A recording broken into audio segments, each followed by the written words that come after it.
अस्सलाम वालेकुम, thank you for watching Bashar Luqman YouTube channel. बड़ी इंपॉर्टेंट खबरें आ रही हैं। मैंने कहा था हवाओं का रुख तब्दील हो रहा है और लगता है कि मौसम जो है ना वो बदल रहा है और आहिस्ता आहिस्ता बसंत का मौसम आ रहा है, रंगों का मौसम आ रहा है। लेकिन ये उनके लिए जिनका ताल्लुक़ पाकिस्तान मुस्लिम लीग नवाज़ से है, जो पाकिस्तान तहरीक इंसाफ के सपोर्टर्स हैं, ऑब्वियसली वो हैरान हैं, परेशान हैं कि ये क्या हो रहा है उनके साथ। हुआ ये है कि लाहौर हाई कोर्ट में मरीम नवाज़ और हमज़ा शहबाज की दरख्वास्तों पे समाअत करने वाले बेंच को तहलील कर दिया गया और अब उसकी जगह एक डीबी फॉर्म हुई है, यानी डबल बेंच, 2 रुकनी बेंच जो है वो फॉर्म हुआ है, जिसको हेड करेंगे जनाब ऑनरेबल जस्टिस बाकर अली नजफ़ी और जस्टिस तारिक सलीम शेख साहब। ये इनकी समाअत करेंगे। बाकर अली नजफ़ी जो हैं वो अब बड़े वेल नोन जज हैं पब्लिकली, क्योंकि मॉडल टाउन कमीशन के ऊपर 1 मैन कमीशन जस्टिस साहब थे और उनकी वो रिपोर्ट भी आई। उसके बाद बेल वगैरह के जब आप मामला देख रहे थे तो आपको पता है कि नवाज शरीफ बाहर गए,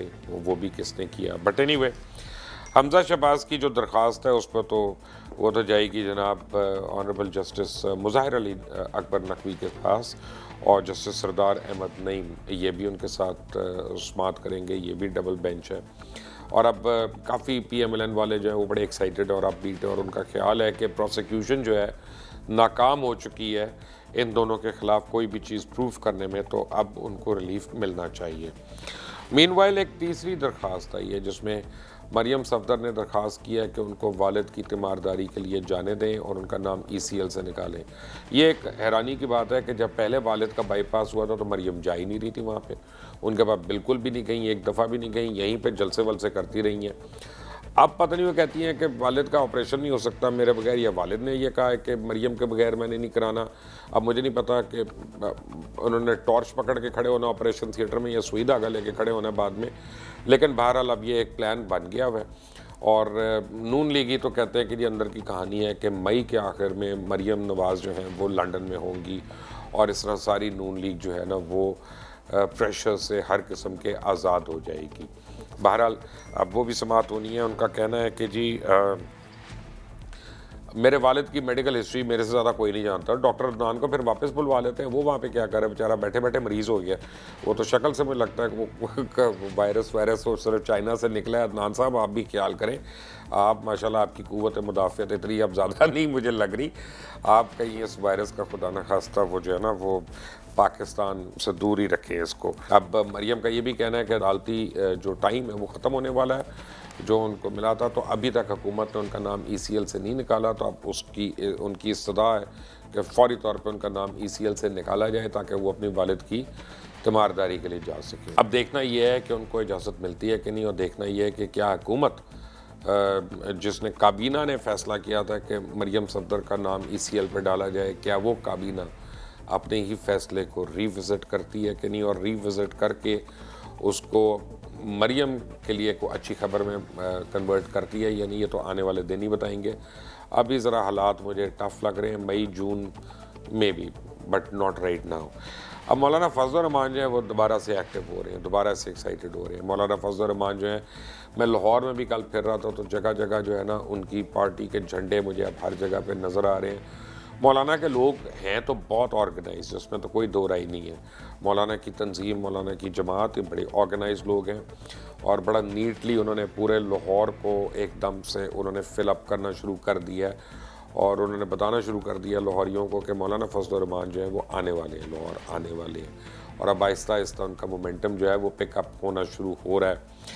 अब उनका कहना है कि हम इन हाउस तब्दीली चाहते हैं। मौलाना तो हर किस्म की तब्दीली चाहेंगे, जो उनके और इमरान खान के डिफरेंसेस हैं वो इन हाउस हो, आउट ऑफ द हाउस हो, आउट ऑफ द बॉक्स हो, जो मर्ज़ी तब्दीली हो, मौलाना फजल रहमान उस तब्दीली को फ़िलहाल तो एंडोर्स करेंगे। लेकिन इस वक्त मौलाना फजल रहमान अकेले नहीं इन हाउस तब्दीली डिमांड कर रहे। बहुत लोग जो हैं सड़कों के ऊपर अब मुझे मिलते हैं और वो कहते हैं माफ़ कर दो सानू, हमें भी अब तब्दीली करें। क्योंकि दो चीज़ें जिसमें गवर्नमेंट का यानी मैनिफेस्टो था इलेक्शन का, एक अकाउंटेबिलिटी और दूसरा गुड गवर्नेंस, उन दोनों के ऊपर गवर्नमेंट जो है वो बड़ा फॉल्टर कर रही है, ख़ास तौर पे जो सूबाई हुकूमतें हैं। और अब तो लोगों ने इस तरह का कंपैरिजन शुरू कर दिया, कहना क्या कहते हैं कि एक बुजदार थे तो एक बुजदार और थे, यानी KPK का हवाला दे रहे हैं। कल मेरी तहरीक इंसाफ के कुछ दो रहनुमाओं से बड़ी लंबी बात हुई और मैंने उनको कहा, मैंने कहा आप लोग क्यों ये कर रहे हैं कि पेशावर BRT जो है उसके आप तहकीकात रुकवाना चाह रहे हैं और आप बार बार कोर्ट में जा रहे हैं, कभी सुपीरियर कोर्ट में जा रहे हैं कि जिसकी तहकीकात रोक दें। उन्होंने कहा जी हम चाहते हैं ख़त्म हो जाए। मैंने कहा ख़त्म होना या ना होना उसका करप्शन से क्या ताल्लुक़ है, आप करप्शन की तहकीकात क्यों नहीं करना चाह रहे? तो कहते हैं जी हम नहीं कर रहे, ये तो FIA वहाँ पे जा रही है। तो भाई FIA किसके अंडर आता है? मिनिस्ट्री ऑफ इंटीरियर के अंडर है। मिनिस्टर ऑफ इंटीरियर जो है वो आपका आदमी है। तो मुझे ये आज तक समझ नहीं आई कि वो अकाउंटेबिलिटी जिसका नारा तहरीक इंसाफ बड़ी ज़ोरों शोर से मार रही थी, वो अपने ही लोगों के ऊपर अकाउंटेबिलिटी जो है, जो आसान तरीका है, दूसरों को तो करना ज़रा मुश्किल है, पहले एविडेंस लाएंगे, अपनों का तो पता चल जाता है, उसको क्यों रोकने पे बज़िद है। बट ये तो आने वाला दिन बताएगा। लेकिन मौलाना फजल रहमान अब कहते हैं कि जी हमने मैदान नहीं छोड़ना और अब हमने मार्का मारना है, और उन्होंने कहा कि जिसने आना है हमारे साथ वो आए और जिसने नहीं आना वो ना आए। और बड़े उन्होंने ओपनली मरियम सफदर को कहा कि जब से निकली हुई हैं तब से चुप करके बैठी हुई हैं। अगर इन्होंने चुपचाप रहना है और बाहर जाने के लिए कोई डील करनी है तो वो इनकी मर्ज़ी। यानी मौलाना अब जो है वो ये फ़ैसला कर चुके हैं कि वो पीपल्स पार्टी और मुस्लिम लीग नवाज़ अगर उनके साथ नहीं मिलती तो उनके सियासी अज़ाइम में कोई तब्दीली नहीं आनी, और उन्होंने अपने मकासद को उसी तरह आगे लेके चलना है जो वो समझते हैं कि उनके लिए, उनकी पार्टी के लिए, उनके वर्कर्स के लिए बेहतर है।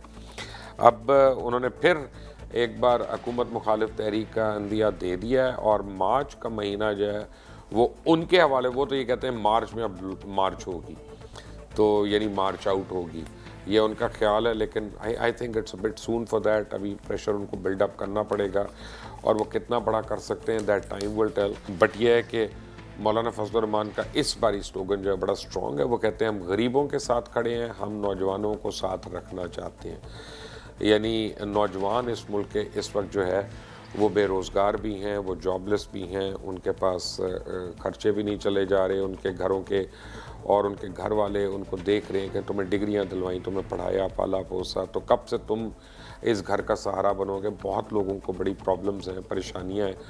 और दूसरा गवर्नेंस जो है वो ऑब्वियसली लोग उसको अब बड़ी यानी क्रिटिकली देख रहे हैं और उनके ख्याल में नहीं कर रहे। तो इस बारी जो महंगाई का और नौजवानों के लिए जो नारा मौलाना फजल रहमान लेके आ रहे हैं वो काफ़ी इफ़ेक्टिव हो सकता है नौजवानों की, उनकी तादाद 62% है इस मुल्क में, और महंगाई जो है वो कमर तोड़ चुकी है। अब मुशीर ख़ुजाना जो हैं वो एक टेलीविज़न प्रोग्राम में आके कह चुके हैं कि उनके जो कलेक्शन का हदफ है वो 5,500 तो होना ही नहीं है, बल्कि उनका तो ख्याल है कि 50% से भी शायद कम होना है।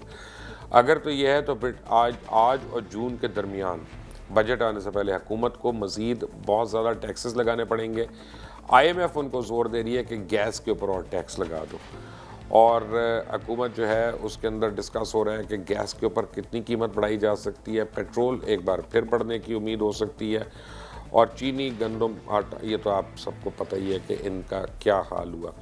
लेकिन आप ये एक बात याद रखें कि हम लोग बातें करते हैं उसके बाद भूल जाते हैं कि हमें बताया कि गंदम एक्सपोर्ट होगी तो नहीं है, अब इंपोर्ट हो रही है। तो अब हमें ये नहीं बताया गया कि वो इंपोर्ट कब होनी है, वो गंदम कब आनी है। बस लोगों को मौत दिखा के बीमारी पे राज़ी कर लिया गया। ये इस वक्त उस्मान बुज़दार की और महमूद ख़ान की गवर्नेंस है जो हम सारे भुगत रहे हैं, और दोनों का ख्याल है कि वो सियासी इंतकाम का शिकार हो रहे हैं। एक्चुअली दोनों जो हैं वो अपनी ही बैड गवर्नेंस जो है उसके उफ्ताए हुए हैं। अपने ब्यूरोक्रेट्स को, वो अपने IGs को, इन लोगों को ब्लेम कर रहे हैं। But the buck stops with the boss, with the chief minister.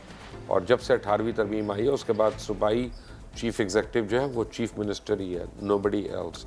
और ऐसी सारी सूरत हाल में आप देखें कि सिंध के अंदर की जो खबरें हैं, जो नेगेटिव खबरें हैं, वो बहुत कम हो गई हैं, और लगता है कि मुराद अली शाह जो है maybe he is not very good, he is not as exciting as we would want him to be, लेकिन मुराद अली शाह जो है वो अब उस्मान बुज़दार और महमूद ख़ान के मुकाबले में वो सडनली अब बहुत कदावर शख्सियत लगते हैं। अब आने वाला महीना मैंने आपको बताया था कि ये बहुत ही इम्पोर्टेंट है।